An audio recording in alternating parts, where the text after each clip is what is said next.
जी, जी, जी। मुस्कान जी, मेरी आवाज़ आ रही है आपको? सबको अस्सलाम वालेकुम। जी, वालेकुम बाकी सब अस्सलाम। आप मोमिना हैं बहन? हाँ जी, अस्सलाम वालेकुम। मैं बिल्कुल मोमिना हूँ जी, चलें, अल्हम्दुलिल्लाह। माशाल्लाह, माशाल्लाह। आज का जो हमारा मौजू है, जो आज का हमारा टॉपिक है, वो बहन आपने सुना होगा। ख़ास नहीं, आपने कुछ अच्छा, थोड़ी-सी लेट हूँ, आसान लफ्ज़ों में दोबारा बता दें।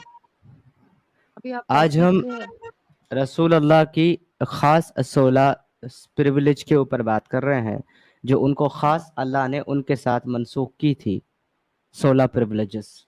इस पर हम बात कर रहे हैं। आपको इसके बारे में कुछ इल्म है कि वो क्या हैं?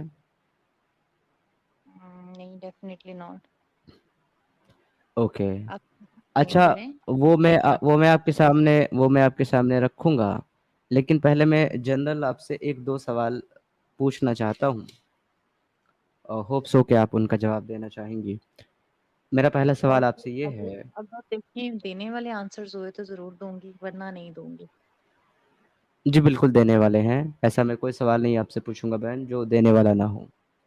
मेरा पहला चलिए। सवाल आपसे ये है कि अगर आप किसी की बीवी हैं, आपका एक ख़ाविंद है, आप अपने घर से बाहर गई और आप जो है रसूल अल्लाह के ज़माने को पाई, ठीक है जी? रसूल अल्लाह के ज़माने में आप हुई और आपका ख़ाविंद है और आप उनकी बीवी हैं और अच्छा। आपको रसूल अल्लाह ने देखा और रसूल अल्लाह को ख्वाहिश हुई कि वो आपके साथ निकाह करें, तो क्या आपके शौहर को इस चीज़ के लिए मजबूर करना कि वो आपको तलाक दे दे, बिना आपकी मर्ज़ी जाने आपको तलाक दे दे ताकि रसूलुल्लाह आपसे निकाह कर लें, क्या आप निकाह के लिए तैयार होती? देखिए, पहले तो मैं अपने आप को इस काबिल नहीं समझती कि आपकी स्टेटमेंट ही ब्लास्फेमिक है। मुझे उस जगह पे मैं ना हो सकती हूँ और मैं उस जगह की खाक के बराबर भी नहीं हूँ। बाकी आप मोमिना नहीं हैं? मैं मोमिना हूँ, मैं बिल्कुल मोमिना हूँ, तो ये लेकिन मैं तमाम तो उनका ये तमाम मैं तो ये तमाम तो ये तमाम मोमिनाओं के लिए है, तमाम ईमान वाली औरतें। उसमें तमाम का ज़िक्र किया गया है, तो अगर आप ईमान वाली हैं तो बेशक आप इस लायक हैं, क्योंकि तमाम ईमान वाली औरतों का ज़िक्र करके कहा गया है कि तमाम ईमान वाली औरतें अगर आप चाहें अपने आप तो अपना नहीं, आप आप देखिए रसूल मेरी अल्लाह बात को गिफ्ट सुनिए कर सकती थोड़ा। हैं। देखिए, आप इतनी अजीम हस्ती के साथ हमें मंसूब नहीं कर सकते। हम ऐसा सोच भी मुझे नहीं सकते। मैं आपको चले आप अपने आप को मंसूब ना करें, मैं सिर्फ एक एग्जांपल दे रहा हूँ कि अगर ऐसा सर्फ आपको हासिल होता कि रसूल अल्लाह आपको शादीशुदा या निकाह में होने के बावजूद पसंद करते अपने लिए, तो क्या आप ये इसके लिए राजी होती कि आपका शौहर आपको तलाक दे दे ताकि आप रसूल अल्लाह के साथ निकाह कर क्या लें? आप मुझसे भी जो आना चाहते हैं वो बता देना मुझे। आप जो मैं स्टोरी जो आपसे बात मैं आपसे मैं जवाब आपको पूछना चाह जवाब रहा हूँ। अगर बताती आप जवाब हूँ। नहीं देना चाह रही हैं तो देखिए, मतलब आप आप डर उस रही दौर हैं। में ना जाएं। देखिए 1400 ईयर्स अगो ना जाएं। आजकल के दौर हम्म, में भी ऐसे होता है डेफिनेटली। अगर किसी को हम्म, किसी से मोहब्बत हो जाती है, फॉर एग्जाम्पल हम्म। सीमा सचिन का मामला हुआ है, किसी की बीवी थी, 4 बच्चे वो थे। मोहब्बत एक तरफा होती है कि दो तरफा होती है? देखिए पैगाम निकाह देखिए मोहब्बत एक तरफा भी होती मैं है। कह रहा आप हूँ एक नहीं फिल्मों नहीं, तो एक तरफा नहीं, सुनिए ना, बात तो यही है ना। मसला ये है कि जब आप लोग, एक मिनट बहन, फिल्मों में बहन, होल्ड ऑन। आप इररिलेटिव कमेंट पास कर रही हैं, इररिलेटिव जो है एग्जांपल दे रही हैं। मोहब्बत एक अलग चीज है।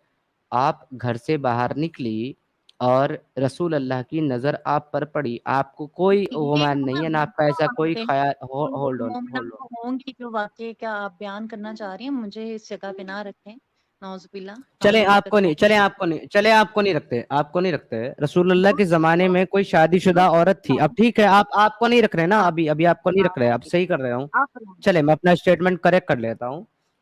रसूलुल्लाह के ज़माने में एक औरत है जिसका शौहर है, वो बाहर निकली, रसूलुल्लाह ने उसको देखा, रसूलुल्लाह ने उसकी ख्वाहिश की कि ये मेरी बीवी हो जाए। अब उसके शौहर को चाहिए कि वो उसको तलाक दे दे ताकि रसूलुल्लाह उससे निकाह कर लें। क्या इसको आप अच्छी बात समझती हैं? तो इसमें हर्ज ही क्या है?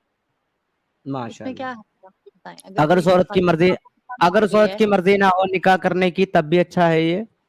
देखें, मर्जी के बगैर तो इस्लाम में निकाह होता ही नहीं है। जब हमारे यहाँ शादी होती है ना, जब मेरी शादी हुई थी, जी। पहले मौलवी साहब मेरे पास आए थे, मेरी कबूल ओके, कबूल हुई आपकी थी। शादी रसूल अल्लाह से हुई है? आपकी शादी नहीं, रसूल अल्लाह से हुई है? मेरी अपने शोहर से हुई ओके। है, और उसके अभी बाद अभी हमारी आपने कहा, शादी। हाँ सुनिए ना, अभी आपने कहा था कि मुझे रसूलुल्लाह के बराबर ना रखें। अब आप अपने शोहर को रसूलुल्लाह के बराबर कर रही हैं, क्योंकि रसूलुल्लाह को आपकी इजाजत की जरूरत नहीं है। 16 प्रिविलेज में से एक ये है कि उनको आपकी परमिशन। मैं आपको अपनी लाइफ से मैं एग्जांपल देती हूँ, जब मेरी शादी हुई तो मैं आपकी लाइफ का अचार डालूं क्या? मुझे तो रसूलुल्लाह पे बात करनी है। देखे ना, मैं आपको छह बता रही नंबर हूँ की, हमारी 6 नंबर की, एक मिनट, होल्ड ऑन, 6 नंबर की। नहीं, अरे बात बहन, तो सुन, बहन रुक जाए, हमारे बहन यहाँ रुके पहले ना। औरत से हाँ की जाती है, अरे फिर मर्द बहन से। ए अरे बहन, 1 मिनट होल्ड ऑन, मेरी बात तो सुन ले जरा, रुक जाए, ब्रेक लगाएं। मैं आपको पढ़ के बता रहा हूँ। 6 नंबर की प्रिविलेज ये है, टू मैरी यस्तन किया विदाउट द प्रेजेंस और permission of a legal guardian. रसूल अल्लाह जो है किसी भी महिला खातून की गैर मौजूदगी और बिना उसके वली अहद की इजाजत के किसी से भी निकाह कर सकते हैं। रसूल अल्लाह को ये जायज है, तो आपकी परमिशन की जरूरत नहीं है रसूल अल्लाह को। अब मुझे बताइए, अगर किसी महिला की परमिशन नहीं है, उसकी मर्जी नहीं है कि रसूलुल्लाह से वो निकाह करे अपने शोहर से तलाक लेकर के, तो क्या तब भी उसका रसूलुल्लाह से निकाह किया जाना बेहतर और जायज होगा? जी बहन। देखिए, मैंने आपको बताया कि जैसे जब मेरी शादी हुई थी ना, मैं अपनी रियल लाइफ की मैं आप उस दौर अपना में एग्जाम्पल क्यों दे रही हैं? सर आप एक अपना मिनट एग्जाम्पल सर, अभी क्योंकि मैं अभी एक मिनट, सर, समीम समीम रुके, समीम भाई, मैंने को अभी समझा। इनका दोगलापन देखिए। जब मैं इनकी एग्जाम्पल दे करके रसूलुल्लाह से के बारे में बात कर, इन्होंने कहा कि मेरा एग्जाम्पल क्यों दे रहे हो, मेरा एग्जाम्पल क्यों दे रहे हो, मैं इस लायक हुई नहीं। अभी रसूल अल्लाह के काम को सही साबित करने के लिए और मुझे इजाजत बताने के लिए अपना एग्जाम्पल दे रही हैं। क्यों दे रही हैं भाई आप अपना एग्जाम्पल? आपको नहीं देना अपना एग्जाम्पल। बात मैं रसूल अल्लाह की कर रहा हूं, आपकी नहीं कर रहा हूं। गलती ना जी करें। उस दौर में भी जो खवातीन थी ना, पहले मुसलमानों में जी। औरतों से जाती की जाती है, कबूल कबूल करवाया जाता है। ओके, जब वो मैंने क्या, मान मैंने जाती आपको है, बता तब दिया, निकाह मैंने करवाया आपको जाता है। बता दिया आप रसूल अल्लाह को आप जरूरी कैसे नहीं। देखिए, आप कैसे देखिए कह बहन, सकते मैंने हो आपको उसको बता गलती नहीं? देखें, अगर सरदार वो साहब एक एक मिनट ओके। रुके, दफा तलाक एक देती मिनट ना, रुके, तो बहन एक निकाह मिनट नहीं रुके। होता। बहन एक बात मेरी सुन ले। बहन देखे, आपकी जब निकाह हुई थी तो आपके पास काजी साहब आए थे, आए थे, बिल्कुल आए थे। लेकिन रसूलुल्लाह को काजी साहब की जरूरत नहीं है। आपका मेहर मुकर्रर हुआ था। जी बिल्कुल हुआ था। रसूलुल्लाह के लिए जरूरी नहीं कि वो मेहर दें। यार वो वक्त के बादशाह थे, आप क्या बातें कर रहे हो? जी तो वही मैं बोल रहा हूँ कि रसूलुल्लाह को शादी खवातीन करने की के लिए, शादी हुई थी, सुनिए सुनिए आज सुनिए सुनिए आज सुनिए आज मेरी हिंद बात आज सुनिए। आपके पाकिस्तान में, आज आपके पाकिस्तान में कुछ दिन पहले तक वक्त के जो सर क्या बादशाह थे वो बात इमरान सुनते नहीं खान हो? थे। आप बात सुन सुनते लीजिए, नहीं हो, आप तो सुन लीजिए, सुन लीजिए, आपने सुन समझा। लीजिए। भाई अगर आप सुनेंगी नहीं आर्गुमेंट या जवाब नहीं देंगी, तो फिर बात जवाब कैसे नहीं सुन होगी रहे, मेरी प्यारी आप नहीं बहन? सुन रहे, मैं तो सुन रही हूँ। देखिए ना, आप मेरे आप सर चढ़ाई आप है, मुझे जवाब नहीं आप सुन मुझे रहे। इरिलेटिव, बहन आप मुझे इरिलेटिव बात बता रही हैं, इरिलेटिव एग्जांपल दे रही है। मैं उसके लिए नहीं बैठा हूं ना, मैं आपकी जाती जिंदगी पर डिस्कस करने नहीं बैठा हूं, मैं रसूल अल्लाह की जिंदगी पर डिस्कस करने बैठा हूं। उनको ये खास हुकूक हैं कि वो बगैर किसी महिला की, बगैर किसी खातून की मर्जी के, उसके वली अहद की मर्जी के बगैर, बिना मेहर दिए, बिना काजी के, बिना निकाह पढ़ाए किसी को भी अपने निकाह में ले सकते हैं। यहाँ तक कि अगर शादीशुदा कोई औरत उनको दिख जाए, 10 नंबर की प्रिविलेज पढ़िए आप, if Mohammed looks at a married woman and desire her, और उसकी ख्वाहिश करें, then her husband is force to divorce and hand her over to the Mohammed. तो उसके शोहर लेकिन को मैं जबरदस्ती उसको कैसे तलाक बोली दे हूँ? करके, उसको जबरदस्ती तलाक दे करके उसको उसका हाथ प्यारे रसूल अल्लाह के हाथ में दे देना चाहिए। क्या ये एक अच्छी ये और कौन बेहतर सी बात है हदीस बहन? लिखी है? ये कौन सी हदीस की किताब है, वो तो बताएं। ओके, ये कुरान सुनिए में मैं है, आपको 33 की 51, 33 की 51, 33 की 51, कुरान सूरा अल अहजाब। ठीक है जी, मैं यार छोड़ दो, सूरह अहज़ाब तो मैंने पूरी तर्जुमे के साथ पढ़ी हुई है बीए में। ऐसी तो कोई मैंने ओके, बात नहीं थी की। हमारे अच्छा सिलेबस ठीक में है। थी सूरह अहज़ाब। नहीं तुम आप पागल? कोई सूरह अहज़ाब को ओके, तो जी ऐसा जी कुछ जी है जी नहीं। पूरी जी तर्जुमे के जी, साथ मैंने मैं पागल हूँ। अब आप जो है ना सूरह अल आप अहजाब पढ़ेंगे मेरे साथ, ठीक है जी? रखो सूरह अहज़ाब की, मैं आपको अभी रुक, तर्जुमा करके दिखाती हूँ। ठीक है जी, मैं आयत आपके सामने लेके आ रहा हूँ, आप प्लीज तर्जुमा करिएगा। बहुत बहुत शुक्रिया आपका, मैं लेके आता हूँ। ये लीजिए जी, मैं आपके सामने लेके आ रहा हूँ सूरह अल अहज़ाब, सूरह नंबर 33,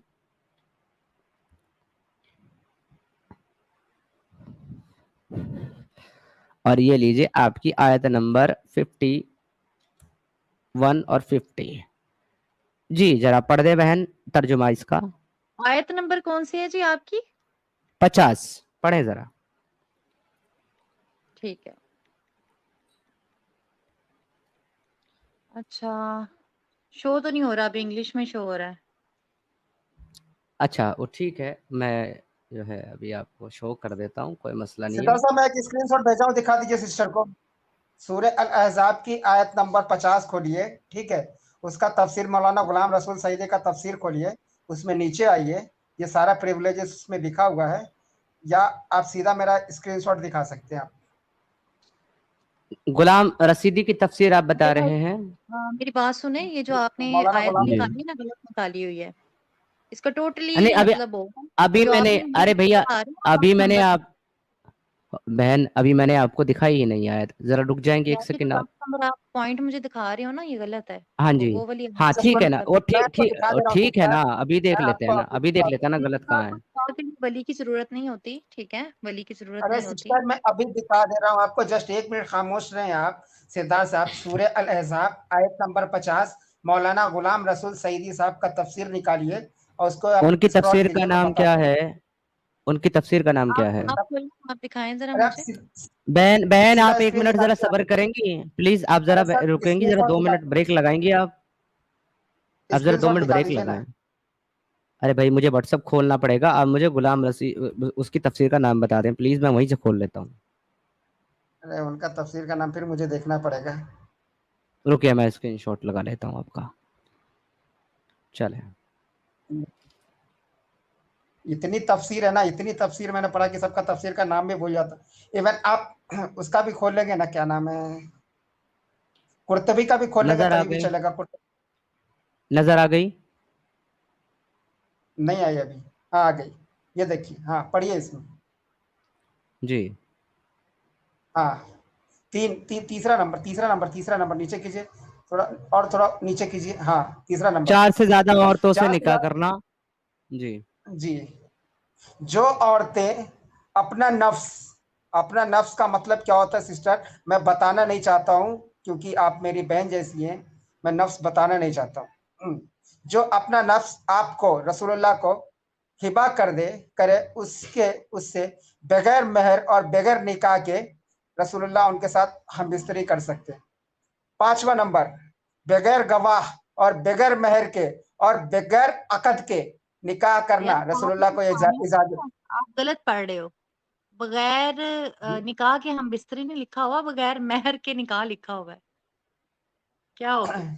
बगैर महर और किए निकाह करना जी, बगैर महर किए निकाह करना, राइट। ठीक है। आपने पांचवा में देखे, बात की। बगैर, पांचवा देखे, बगैर गवाह, बगैर गवाहों और मेहर के और बगैर अकद के। अकद आप समझती है ना, इजाब कबूल आपको करवाता है। बगैर मोहर मतलब रसूलुल्लाह बगैर मेहर के भी, बगैर गवाह के भी, बगैर वली के भी, बगैर अकद के भी। आप समझ रहे हैं ना, अकद भी करना जरूरी नहीं है। राइट, वो प्रॉफिट थे, उनको ये सारी सहूलियत हासिल थी। आप बनना चाहते हो? बताएं जरा। तो ओके, क्या तो आपको ये चीज, अभी बिल्कुल आप सही शमीम लिखा भाई एक हुआ है। मिनट, शमीम भाई एक मिनट, ओके। तो अभी आप ये क्यों कह रही थी कि जो पॉइंट लिखा हुआ है ये गलत लिखा हुआ है? उन्होंने कहा कि बगैर निकाह के हम बिस्तरी करना, पॉइंट नंबर 4 में अरे उन्होंने अरे सिस्टर, लिखा। उनकी निकाह का बात मतलब क्या छोड़िए, मैं है? 10वें पॉइंट की बात कर रहा हूँ। 10वां पॉइंट जो मैंने आपको दिखाया था, जिस पर आपने कहा था ये गलत है, उसके उसके रेफरेंस में हमने आपको ये तफसीर दिखाई है। तो आप झूठ क्यों बोल रही थी कि 10वां नंबर गलत है? देखें, औरत की मर्जी के बगैर निकाह नहीं होता, पूछा जाता है, डेफिनेटली रसूल अल्लाह पूछा कर जाता सकते हैं कि नहीं कर सकते? है। नबी पाक की किसी भी बीवी के साथ उनका बगैर मर्जी के निकाह नहीं होता। रसूल अल्लाह कर सकते हैं कि नहीं कर सकते? अल्लाह ताला ने उनको इजाजत दी है। अल्लाह ताला ने कर उनका सकते नाम हैं खुद या नहीं? मुबारक रखा कर सकते हैं या नहीं, हाँ या ना? है। यार ना तुम ना मेरे पे, मेरे जो ना सर चढ़ाई करने की कोशिश ना करो, मैंने उठा नहीं के सर तुम्हें चढ़ाई उठाऊंगी। नहीं। ठीक है, देखो मेरी तमीज से बहन, बात। सुन मेरी बात, मेरी बहन, मेरी प्यारी बहन, अगर मैं हिंदुस्तानी हूं ना और मैं तुमको इज्जत दे रहा हूँ तो मुझे बेवकूफ मत समझना। मैं बहुत गंदी गालियां भी बकता हूँ, तो तुमको अगर इज्जत दी जा रही है ना तो तुम मेरे सर पे मत चढ़ना, मेरे को पाकिस्तान का लौंडा मत समझना जो बच्ची देख करके फिसल जाए। मैं बहुत जोर से पटकता हूँ। ओए आई बात हेलो, समझ? पाकिस्तानी लौंडा भी बैठा हुआ है इधर, ऐसे मत करो, सारे पाकिस्तानी लौंडे एक जैसे नहीं होते। नहीं, एक एक मिनट स्पार्टकस भाई, मोस्ट ऑफ द पॉपुलेशन का हाल तो वही है ना। मैंने आपसे इज्जत से बात की है, मैंने आपसे इज्जत से बात की है। आप बदतमीजी वाले अल्फाज इस्तेमाल क्यों कर रहे हैं जब आपसे बदतमीजी से बात नहीं की जा रही है? आपको किसने हक दिया इस तरह मेरे सर चढ़ाई करो? ये डेफिनेटली सारे मैंने आपके मैंने तो बस बात खत्म। मैं आपसे इतना ही सुनना चाह रहा हूँ, मैं कौन सा आपके सर पे तलवार लेके खड़ा हूँ बहन? मैं तलवार लेके खड़ा हूँ आपके सर पे? बात करो, बहस तमीज से होती है, बीच में मेरे सर ना चढ़ना, ऊंची ऊंची ना बोलना मेरे साथ। देखो भाई, जिस तरीके से, जिस वो एटीट्यूड और सिस्टर, जिस बिहेवियर के साथ आप बात कर रहे हैं ना, ये अपने पास रखें। यहाँ इज्जत से आपसे बात की जा रही है, इज्जत से बात करनी है तो रहें, वरना दफा हो जाए। कोई जरूरत नहीं है बात करने की हमें आप जैसे लोगों से। इनको यार बात करने की तमीज नहीं है, क्या लोग हैं यार, कसम से। ये सीरियसली मैन, अभी कह रही थी कि ये गलत है, अब कह रही है सारी की सारी सही है, लेकिन अल्लाह ने उनको इजाजत दी है और सही मानते हैं, तो बस बात खत्म हो गई। इतना ही तो सुनना है हमें तुमसे भाई, इससे ज्यादा यार तो यहाँ हमें आपसे तुम्हारा कुछ सुनना ही नहीं है। यार यहाँ तुम्हारा हस्बैंड नहीं बैठा कि तुम्हारा हर बात मानेगा। अच्छा यार, तुम दोनों तो 1 मिनट के लिए शांत हो जाओ। सबसे पहले तो ये आप वही वाले एक्स मुस्लिम समीर हो ना, जिनसे मेरा कोई 2 साल पहले परिचय हुआ था, जी जो मैं बाद में बिल्कुल आपने वही सनातन कबूल किया था। बिल्कुल वही हूँ, मैं वही हूँ तो स्पार्टकस पहचाना? साहब। सबसे पहले तो हाँ बिल्कुल, आपका स्वागत है, वेलकम है स्पार्टकस साहब। कैसे हैं आप? बहुत शुक्रिया। मेरी कुछ हेल्थ के इश्यूज रहे थे और मैं 2 साल के लिए जो है वो यूट्यूब से ऑफलाइन चला गया था। बाद में मुझे जी काफ़ी सारी आपके लिंक्स वीडियोस के मिलते रहे कि समीर जो है वो एक्स मुस्लिम से जो है वो एथियस्ट नहीं हुआ और वो सनातनी हो गया हुआ है। मैं आज जी आपके प्लेटफॉर्म से थोड़ा सा टॉपिक से हट के, आपकी इजाज़त हो तो 2 मिनट बात कर लूँ? जी जी करें टॉपिक, ओके। करें। मैं ये कहना चाहता हूँ कि देखो, इवन दो बात ये है कि इवन दो मुझे भी आपसे चंद एक बातें करनी है मैं जो मैं आपसे जुड़ने अक्सर वाला हूँ। मैं मुझसे अभी सवाल आपको किए जाते प्राइवेटली हैं। मैसेज करता हूँ, मैं आपसे जुड़ने वाला हूँ। हम प्राइवेटली बात कर लेंगे, लेकिन मैं ये लाइव बात करना चाहता हूँ। नहीं, दो मैं भी बातें। आपसे एक सवाल जो है ना स्पार्टकस साहब, एक सवाल मैं भी आपसे लाइव ही करूंगा, पहले आप बात कर लें जी। जी, आप पहले सवाल कर लें, मैं अपनी बात बाद में कर लेता हूँ। नहीं नहीं नहीं, आप प्लीज, आप मेरे मेहमान हैं, आप प्लीज अपनी बात करें पहले। मुस्कान बहन आप थोड़ा सा सब्र करें, मैं जरा स्पार्टकस भाई से 2 मिनट बात कर लूं। जी करें आप ठीक है। प्लीज। सबसे पहली बात तो ये है कि हमारे जो एथियस्ट कम्युनिटी है उसमें एक चीज़ चलती है कि डॉगमा से फ्रीडम बिल्कुल जो है ना वो ज़रूरी है पर्सनल फ्रीडम के लिए। लेकिन जिस कम्युनिटी में, जिस सोसाइटी में आप रहते हैं, मुझे ऑनेस्टली स्पीकिंग आपके प्लेटफॉर्म पे कह के कहता हूँ कि मुझे हारिस सुल्तान ने इंट्रोड्यूस करवाया था यूट्यूब के एक्टिविज्म से, और मुझे एक्स मुस्लिम स्पार्टकस बनाने वाला अंकुर आर्या था। मैंने अपनी एथियस्ट कम्युनिटी में टुन्नी टुन्नी टुन्नी टुन्नी के जो है ना वो बहुत ताने खाए, इतने ताने खाए कि मैंने एथियस्ट के चैनल्स पर जाना छोड़ दिया। मैं गया उसके चैनल पर, हारिस के चैनल पर। तो मेरे से सवाल किया गया कि क्या तुम टुनी बन गए हो, क्या तुमने टुनी, अच्छा टुनी का वर्ड भी जो है ना वो थोड़ा मतलब उसका जो टुनी वर्ड बोला जाता है ना एथियस्ट कम्युनिटी में, वो एक्सट्रीमिस्ट हिंदूज के बारे में बोला जाता है। तो क्या तुम उस तरह के हो गए हो? तो मैंने वहां पर कहा कि यार देखो, ऊंट का मूत्र मैंने कभी पिया नहीं और गाय का मूत्र मैं कभी पीने वाला नहीं हूँ। तो मेरे हिंदू भाइयों ने इस बात को जो है ना वो अपने ऊपर ले लिया कि जैसे मैं हिंदुओं को गाली दे रहा हूँ। मैं बिल्कुल कोई गाली नहीं दे रहा था। और मैं आज अभी भी आपके प्लेटफॉर्म पे ये कहना चाहता हूँ कि हाँ, मैं एथियस्ट हूँ। मुझे इस्लाम के अलावा किसी रिलीजन से प्रॉब्लम नहीं है। अगर आप मेरा इंस्टाग्राम अगर देखें तो मैं आपको ऐसा लगेगा कि जैसे वाकई में जो है ना वो जो सनातन को फॉलो करता हूँ। मैं मंदिरों में जाता हूँ, मैं वो संध्या आरती जो है वो देखता हूँ, मुझे पीस मिलता है। तो ये चीज़ जो है ना वो प्लीज़ अपने ज़हन से निकाल दें कि स्पार्टकस कभी ज़िंदगी में हिंदुओं को गाली देगा, कभी भी नहीं देगा। तो हाँ, तुनी गाँव में अगर करने के ऐसा लिए। ना तो फिर कुछ सालों तक आप हिंदू बन जाओगे, ठीक है? मैम नहीं, मुस्कान ऐसा आपको नहीं है। मुस्कान आपको इजाजत नहीं है एक मिनट, हमारे गेस्ट से बात मुस्कान करने मेरी की, आप इंटरनेट अपनी बारी का रखें। इंतजार और करें। दूसरा समीर, मैंने आपसे डायरेक्टली ये बात करनी थी, सिर्फ आपके लिए। मुझे मेरी हेल्थ इश्यूज की वजह से जो है ना वो मौका नहीं मिला आपसे बात करने के लिए।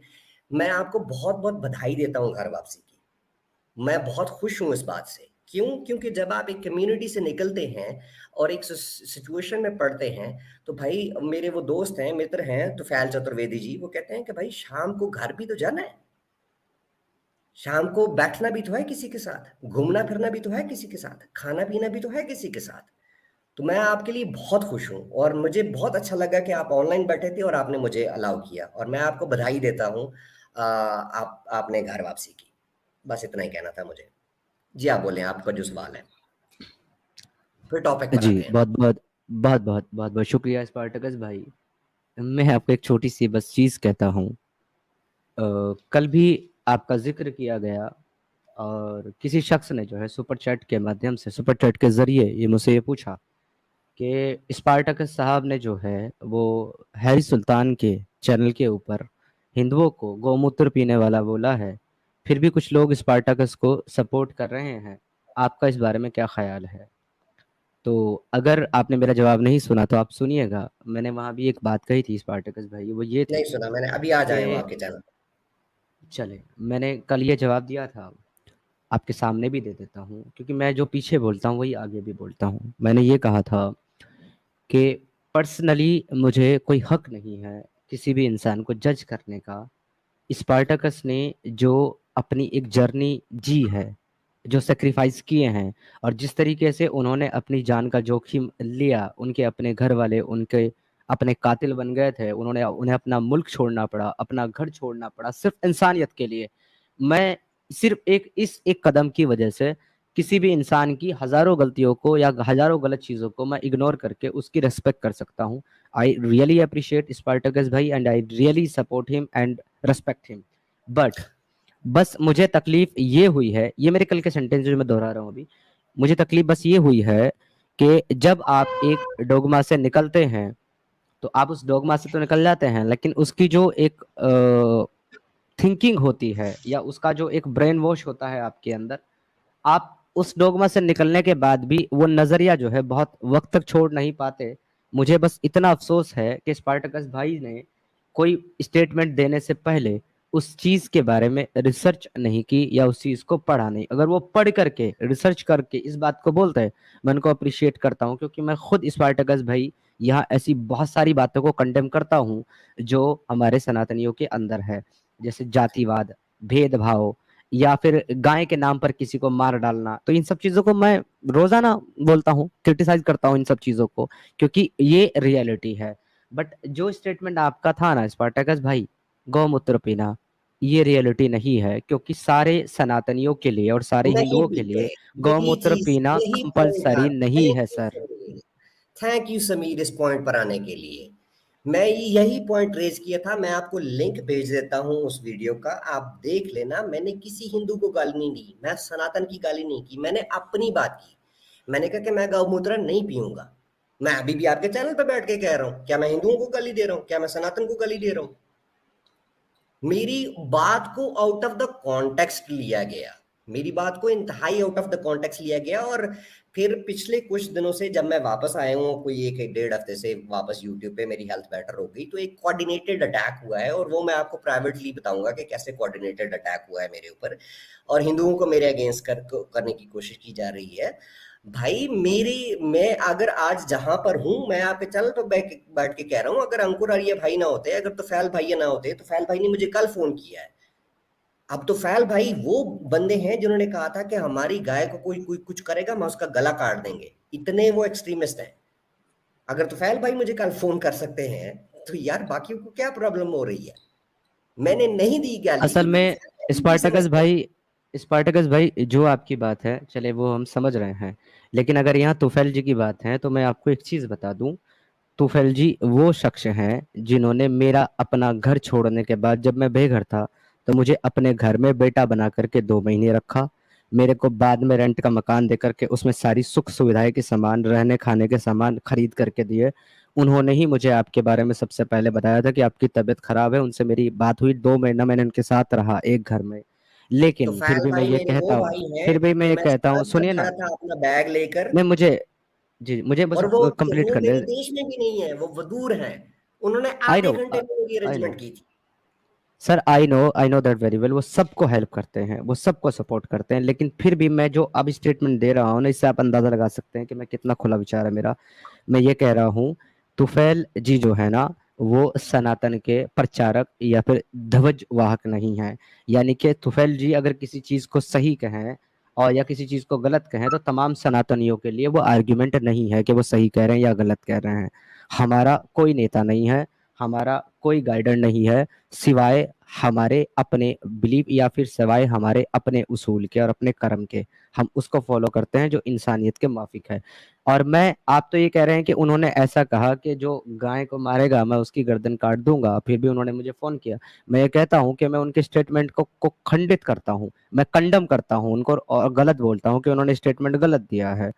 इसके बावजूद भी कि वो मुझे इतना प्यार और सपोर्ट करते हैं, और मैंने 10 जगह बोला है, ये मेरा बेस है।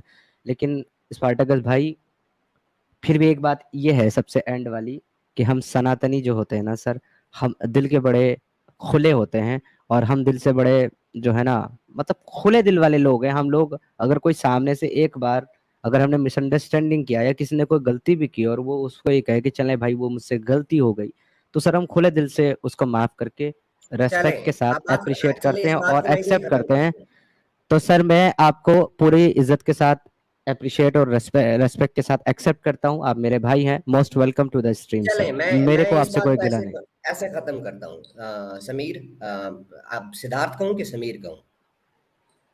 सर जो आपकी मर्जी, चैनल का नाम समीर है, मेरा चले, नाम मैं ये कहता सिद्धार्थ हूँ है। कि मेरे भाई, मैं भाई ही कह लेता हूँ। देखिए मेरे भाई, मैंने किसी हिंदू की या सनातन की इंसल्ट करने की कोशिश नहीं की थी। जो स्टेटमेंट दी थी वो मैंने अपनी जात के ऊपर दी थी।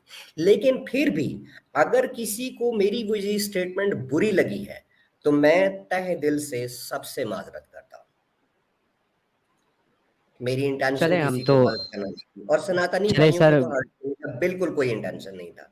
लेकिन जैसा अगर कि हर्ट मैंने हुआ अभी है ये कहा है ना, तो मैं स्पार्टकस, माजरत। जैसे कि मैंने कोई बात नहीं, जैसे मैंने अभी ये कहा है आपको कि तुफैल जी जो है वो सनातन के ध्वजवाहक नहीं है और सबके जिम्मेदार नहीं है, उसी तरीके से मैं भी सनातन का ध्वजवाहक नहीं हूँ, एक छोटा सा उसका हिस्सा हूँ।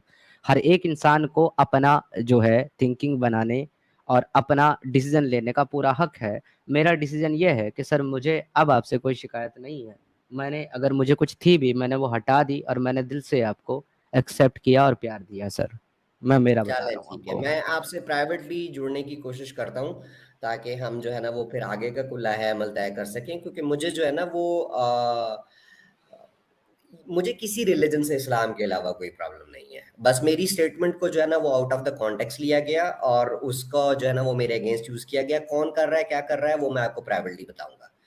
और मैं एक बार फिर जी से ये कहता हूँ कि अगर किसी को मेरी वो स्टेटमेंट बुरी लगी है तो मैं माफी चाहता हूँ। मेरी इंटेंशंस आपको हर्ट करनी नहीं थी, वो मेरे बारे में स्टेटमेंट। एग्जैक्टली अच्छा, मैं एक चीज़ और भी बता दूं आपको, that will make you proud and glad. मेरी इस दुनिया में 2 ऐसी माएँ हैं जिनको मैं मॉम बोलता हूँ और दिल से मॉम मानता हूँ। और सर मैं आपको बता दूं, आपको बड़ी खुशी होगी, वो दोनों आपकी बहुत बड़ी फैन हैं। कौन? एक तो उनमें से, मैं उनका नाम नहीं लूंगा, वो आईएएस हैं, आईएएस ऑफिसर हैं राइट नाउ। वो सुन रही मैं हैं जानता हूँ, आपको, वो आपकी जानता हूँ। बहुत बड़ी फैन जी, वो आपकी बहुत बड़ी फैन है, वो अक्सर मुझसे आपके बारे में पूछती रहती हैं। और एक मेरी मॉम है फ्रॉम अमेरिका, यूएसए, वो भी सर आपकी बहुत बड़ी फैन है। उनका खैर दोनों मुझे ही। नहीं पता, लेकिन जो आप आईएएस ऑफिसर की बात कर रहे हैं मुझे उनका पता है। अनफॉर्चुनेटली मेरा 2 साल से उनसे राब्ता कट गया था, क्योंकि मेरे हेल्थ के इश्यूज हो गए थे। और मेरे से उनका नंबर वंबर भी शायद डिलीट हो गया हुआ था। तो इट्स ओके। मुझे पता है बहुत सारे लोग मुझे प्यार करते हैं, लेकिन ये बातें खैर ओपन प्राइवेटली नहीं करते। वापस टॉपिक पे चलते हैं। ये एग्जैक्टली अम, मेरे ख्याल में ये जो बीबी सवाल कर रही थी मोहम्मद की प्रिविलेजेस का, तो मुझे एक सवाल इनसे करना है। जी, ऑल इज आ, योर्स, और वो बहन भी। अब देखिए कि वो कह रही हैं, उन्होंने कहा है कि वो तो बहुत बड़े नबी थे, कायनात उनके लिए बनी बनी, ये वो सारा कुछ था, बहुत बड़े थे, उनको प्रिविलेजेस थे। तो ऐस मतलब फिर तो वो अदल वाला खुदा कहाँ चला गया, जो आदिल है, जो इंसाफ करता है? वो भी इंसान ही थे, और बहुत बड़े जो लोग थे, तो वो तो फिर बहुत बड़ी फॉलोइंग तो हिटलर की भी थी।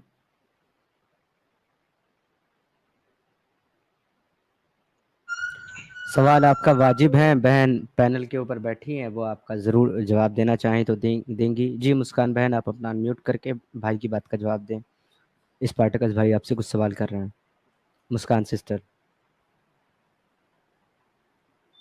आपका म्यूट है, आप अपना अनम्यूट कर दें सिस्टर। जी मैं बोलें। थोड़ी देर में ज्वाइन करती हूँ, मैं अभी अपने छोटे बेबी को सुला रही हूँ, मैं आप लोगों हाँ को ठीक सुन है, रही हूँ, तो ठीक आप इतनी देर में किसी और जी जी फॉलो को ठीक ले है। लेना समीर।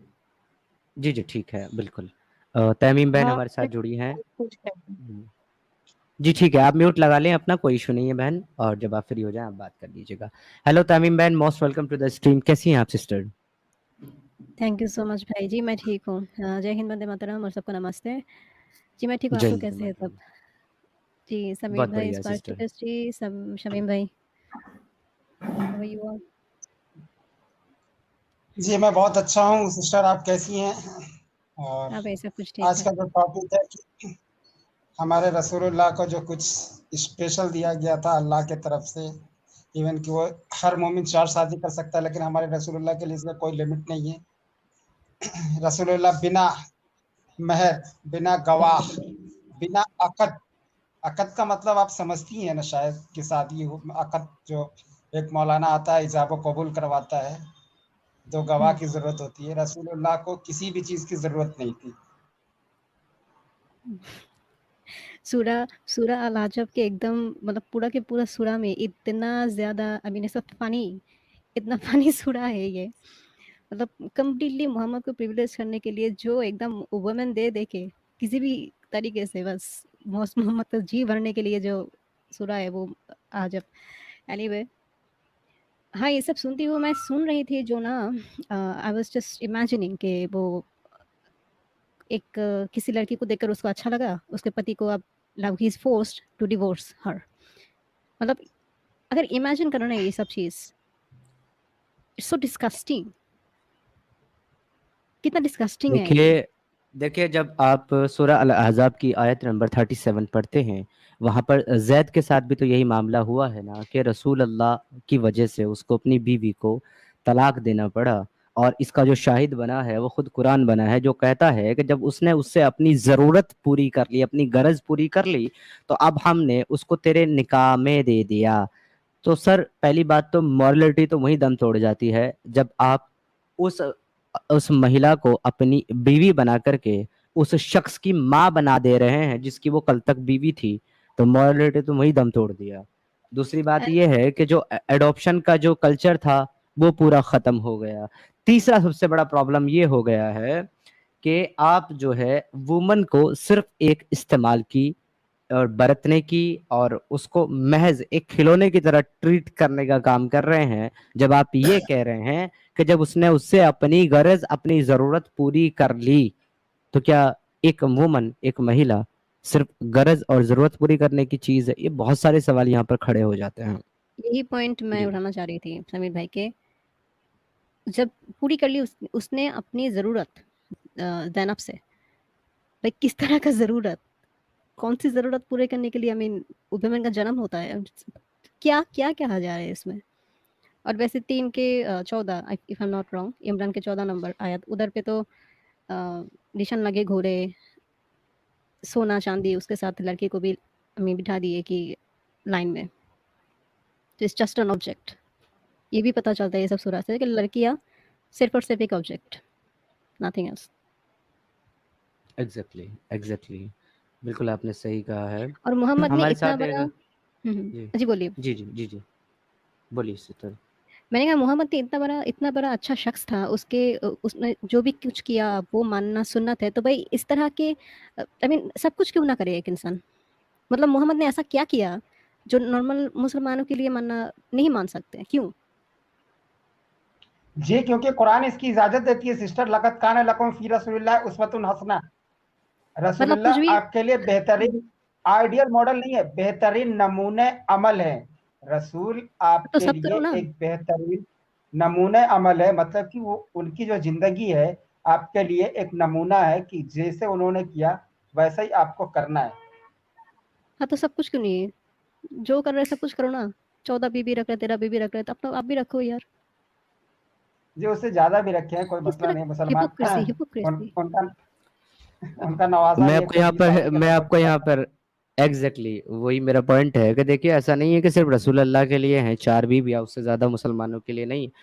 उसूल तो यही है, लेकिन मजे की बात यह है कि इस उसूल को मोहम्मद साहब की औलाद ने ही नहीं माना। हजरत हसन साहब ने जो है वो 30 से ज्यादा शादियां की हैं, तो इतनी सारी बीवियां रखी, रसूल अल्लाह का भी रिकॉर्ड तोड़ डाला। तो आप ये देखिए कि फिर कहाँ है वो उसूल, उसे तो मुसलमान ही नहीं मान रहे हैं ना।